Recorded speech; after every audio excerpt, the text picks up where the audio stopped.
Bismillahirrohmanirrohim. Assalamualaikum warahmatullahi wabarakatuh. Perkenalkan, saya atas nama Andika Nila Kahar dengan NIM 20700122046, Prodi Pendidikan Matematika UIN Alauddin Makassar. Adapun tujuan saya membuat video ini untuk memenuhi pengganti ujian tengah semester yang diberikan oleh dosen pengampu saya, Ibu Dr. Hajah Musdalifah MPDI. Yang dimana di sini saya akan membahas 6 bahagian materi dalam psikologi perkembangan. Baik, langsung saja untuk materi pertama, yaitu konsep dasar psikologi yang terdiri atas definisi, ciri-ciri, dan sejarah psikologi. Definisi psikologi. Psikologi merupakan bagian dari ilmu perilaku dan ilmu sosial yang dapat didefinisikan sebagai ilmu pengetahuan yang mempelajari tentang tingkah laku dan proses mental. Psikologi ini bersifat praktis, yang dimana membahas tentang isu-isu yang berkembang setiap waktu.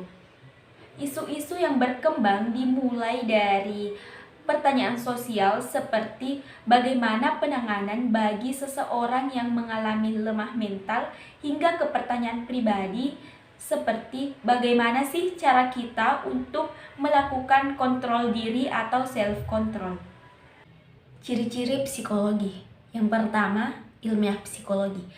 Psikologi merupakan bagian dari ilmu pengetahuan dan ilmu terapan yang mempelajari tentang perilaku, fungsi mental, dan proses mental manusia melalui prosedur ilmiah.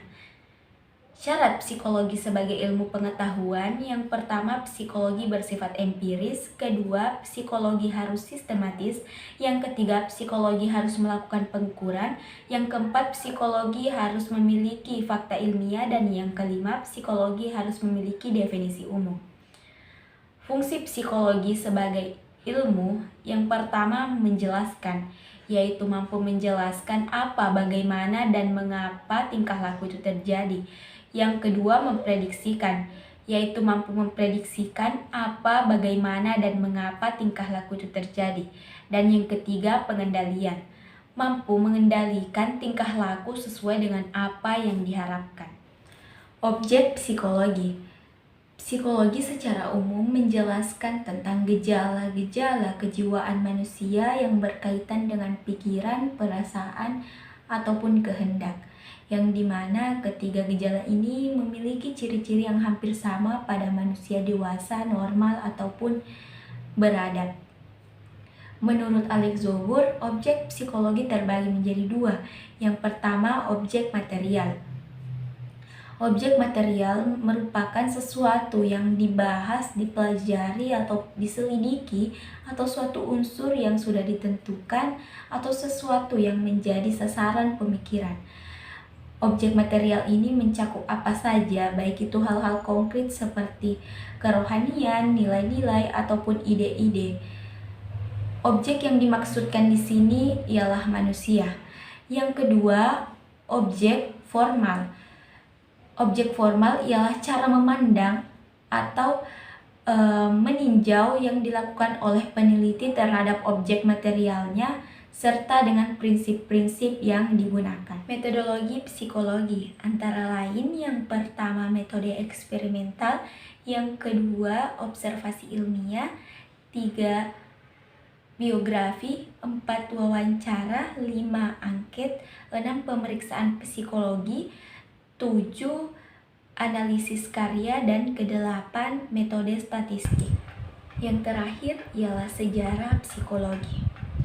Psikologi sudah ada atau sudah berkembang sejak berabad-abad yang lalu, bahkan sebelum Masehi atau zaman Yunani, sampai dengan sekarang. Jika dilihat dari sejarahnya, psikologi yang dimaksudkan di sini ialah yang membahas tentang jiwa manusia. Bahkan jika dilihat dari kitab-kitab yang ada pada agama, tak jarang kita menemukan kata psikologi atau jiwa. Dari sini dapat kita simpulkan bahwa psikologi modern tidak dapat dipisahkan keberadaannya dengan sejarahnya di filsafat. Selanjutnya materi kedua. Yang pertama, ruang lingkup psikologi, diantaranya psikologi perkembangan. Psikologi perkembangan ialah ilmu psikologi yang mempelajari tentang kejiwaan manusia mulai dari ia dilahirkan hingga ia meninggal. Yang kedua, psikologi sosial. Psikologi sosial ialah ilmu psikologi yang mempelajari tentang tingkah laku manusia dengan lingkungan sosial atau budayanya. Yang ketiga, psikologi kepribadian ialah ilmu psikologi yang mempelajari tentang tingkah laku individu dengan bagaimana cara ia bersosialisasi atau menyesuaikan diri dengan lingkungannya. Yang keempat ialah psikologi kognitif, ialah ilmu psikologi yang mempelajari tentang kognisi seperti persepsi, cara belajar, menari, dan lain-lain. Dan yang terakhir ialah wilayah terapan psikologi, di mana kajian-kajian psikologi itu diterapkan. Yang kedua ialah metode penyelidikan dalam psikologi, antara lain eksperimen, perkembangan, riwayat hidup, angket, wawancara, ekstrospeksi, tes, pengumpulan bahan, perangsang, pernyataan, reaksi, dan testa. Hubungan psikologi dengan ilmu lain. Yang pertama, ilmu biologi. Psikologi dengan biologi sama-sama membahas tentang manusia. Jadi tak jarang ditemukan titik pertemuan antara dua disiplin ilmu tersebut. Yang kedua ialah ilmu sosiologi. Ilmu sosiologi dan ilmu psikologi sama-sama membahas tentang makhluk sosial. Yang ketiga, ilmu filsafat. Ilmu filsafat tak dapat dipisahkan dari ilmu psikologi karena merupakan akar pembangun dari ilmu psikologi pada zaman Yunani. Yang keempat adalah ilmu alam. Ilmu alam merupakan salah satu yang dijadikan contoh oleh ilmu psikologi karena berhasil memisahkan diri dari ilmu filsafat dan juga merupakan berpengaruh untuk ilmu psikologi itu sendiri. Baik, langsung saja untuk materi ketiga, yaitu gejala kognisi. Yang pertama, kognisi merupakan suatu proses psikologi yang berkaitan dengan bagaimana individu mengamati, mempelajari, atau menilai lingkungannya.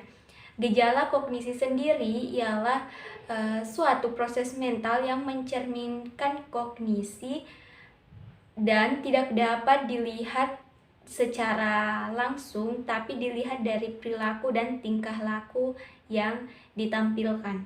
Gejala-gejala kognisi yang terbagi atas persepsi, bayangan, dan juga fantasi. Persepsi adalah sesuatu yang dapat kita maknai, yang kita tangkap melalui panca indera. Oleh karena itu, persepsi tidak dapat dipisahkan keberadaannya dengan sensasi, karena melalui sensasi kita dapat menerima impuls-impuls kemudian menjadi sebuah persepsi. Yang kedua ialah bayangan atau biasa disebut dengan tanggapan. Bayangan atau tanggapan ialah gambaran ingatan dari pengamatan. Kemudian yang ketiga ialah fantasi. Fantasi ialah sesuatu kemampuan jiwa untuk memberikan tanggapan-tanggapan yang sudah ada. Faktor-faktor yang mempengaruhi persepsi.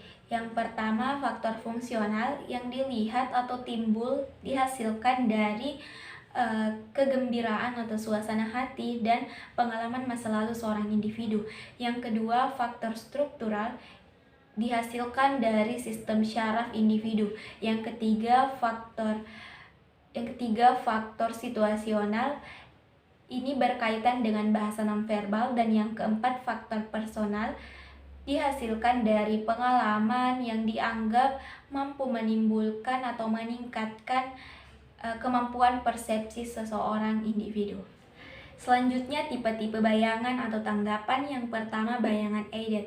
Bayangan aided adalah tanggapan yang jelas atau jelas atau hidup sehingga menyerupai dengan pengamatan. Yang kedua, bayangan pengiring ialah tanggapan yang muncul mengiringi setelah persepsi tersebut berakhir. Selanjutnya, fantasi. Fantasi dapat muncul melalui dua cara, yang pertama sadar dan yang kedua tidak sadar. Fantasi secara sadar apabila individu itu benar-benar menyadari akan fantasinya, sedangkan secara tidak sadar apabila individu secara tidak sadar tidak merasa bahwa ia telah dituntut oleh fantasinya. Selanjutnya, materi keempat ialah masih dengan gejala kognitif dengan pembahasan berpikir, ingatan, dan intelijensi. Yang pertama, berpikir. Berpikir merupakan gejala jiwa yang menetapkan hubungan-hubungan antara pengetahuan-pengetahuan kita, di mana berpikir ini bersifat dialektif, yang ketika kita berpikir, pikiran kita akan melakukan tanya jawab dengan pikiran kita sendiri. Selanjutnya, proses berpikir terbagi dimulai dari membentuk pengertian dengan membuat rangkuman-rangkuman ciri khas. Yang kedua, membentuk pendapat dengan menggabungkan pengertian-pengertian tersebut. Dan yang ketiga, membentuk rangkuman dengan membuat pendapat baru melalui pendapat-pendapat yang sudah ada. Selanjutnya, ingatan. Ingatan ialah kemampuan untuk mencapkan, menyimpan, dan memproduksi kembali isi kesadaran, yang dimana ingatan ini dipengaruhi oleh yang pertama, sifat perseorangan, yang kedua, keadaan di luar jiwa kita seperti alam sekitar, keadaan jasmani, dan sebagainya. Yang ketiga, keadaan jiwa kita seperti kemauan, perasaan, dan sebagainya. Dan yang terakhir ialah umur kita. Pada umur 10-14 tahun baik sekali untuk daya ingatan mekanis. Pada umur 15-50 tahun baik sekali untuk daya ingatan yang logis. Sedangkan jika dimulai dari umur 50 tahun ke atas itu sudah mulai pikun, dalam artian dia tidak dapat mengingat sesuatu bahkan ketika sesuatu yang ingin dia ingat tersebut sedang dia pegang atau dia gunakan. Yang terakhir ialah intelijensi, yang dimana intelijensi dapat didefinisikan sebagai kesanggupan rohani untuk menyesuaikan diri dengan situasi yang baru dengan menggunakan berpikir menurut tujuannya. Seseorang dapat dikatakan berbuat intelijen apabila ia dapat berbuat yang tepat pada situasi tertentu. Artinya ia dapat memecahkan kesulitan-kesulitan yang ada pada situasi itu. Materi kelima ialah gejala afeksi dan gejala konasi. Gejala afeksi ialah sebuah perasaan yang dimana setiap individu atau setiap orang memiliki cerminan hati yang terpancar dari perasaan yang bisa jadi labil ataupun bisa jadi tidak labil. Kemudian gejala konasi. Gejala konasi ialah sebuah kesadaran akan hidup dan menciptakan sesuatu yang berdasar atas pemikiran dan perasaan. Selanjutnya, pembagian gejala afeksi.